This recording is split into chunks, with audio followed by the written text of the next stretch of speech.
Hi, Deb and I have been getting a lot of questions the last few weeks from our clients about what they can do to improve the relationship.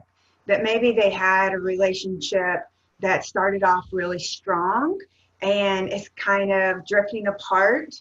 That just feels like there's a disconnect in the relationship. So we're going to do a class.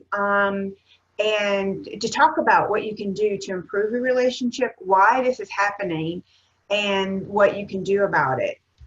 You want to talk a little bit about that, Deb, about what we'll be talking about in the class? Yeah, sure. So there's different ways that people can act in a relationship. And some of us are kind of a little nervous sometimes, wondering things like, is he going to leave me? Doesn't he care anymore? And we get really concerned about what's actually happening. And so we have a tendency to do usually one of four things, or maybe two or three of them, but usually it moves around. But one thing is the thing that happens the most, so primary, and then a secondary and maybe tertiary. So most people have heard of fight or flight, but there's also freeze and fawn. And so just to give everybody just a little tiny overview of that, and we'll talk more about it in the class, but fight is fighting, right? You're like, why aren't you acting the way you used to act? And I don't like your behavior. I'm trying to get close to you. What's wrong? And it's like a fight, okay? Yeah. Flight would be, for whatever reason, I'm uncomfortable with what's going on, so I'm out. Like maybe I'm taking a trip for a month and you can't do anything about it. Right. Or I might break up with you. Or maybe I might talk to you about how to make you jealous, right? It's like talking about the coworker that's cute, or if you go out dressing too provocative or something, whatever. And it only works for a certain length of time. Then there's freeze and fawn, right? Because he'll get wise to it, there's no doubt. And I'm saying he and she, but it could be same sex, married, single, it doesn't matter. Any two times Yeah. there's two people in a relationship, some weird stuff happens. So the other thing is freeze and fawn.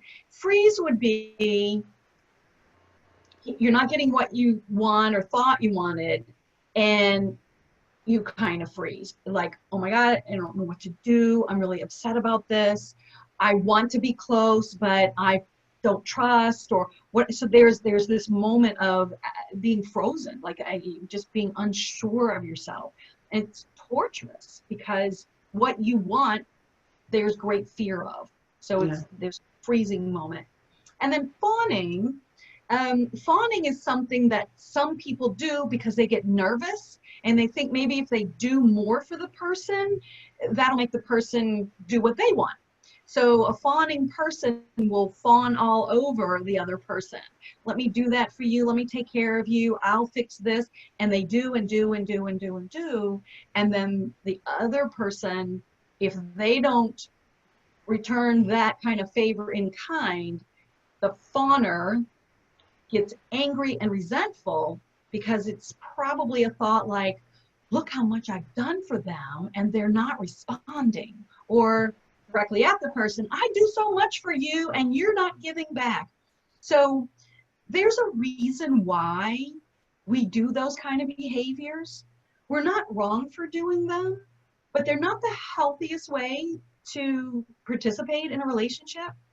So if we can learn why we're doing it and how to change that so it feels better, Mm-hmm. then we feel better, which in turn will make our relationship better, which in turn will make all of our relationships better, because there's something that's going on inside of us. I'm not saying we're bad and wrong at all. I'm Mm-hmm. saying that we learned a behavior that we needed to know because it helped us to survive. Yep. But it's kind of like I call it a horror movie that just keeps playing over and over and over, when in fact what we'd really rather do is get rid of that horror movie and put in like an action adventure comedy and enjoy life. So the good news is that there is a solution, Yeah. Yeah. right? There Yeah. is And it's not just hope, although it is wonderful to have the hope. It's hope, but also knowledge, education. And it actually will, with the information, some skills, you can absolutely change your relationship back to where it was when it was in that honeymoon stage, where there was just so much connection and it was wonderful. And who doesn't want that? That's where we all want to go back to.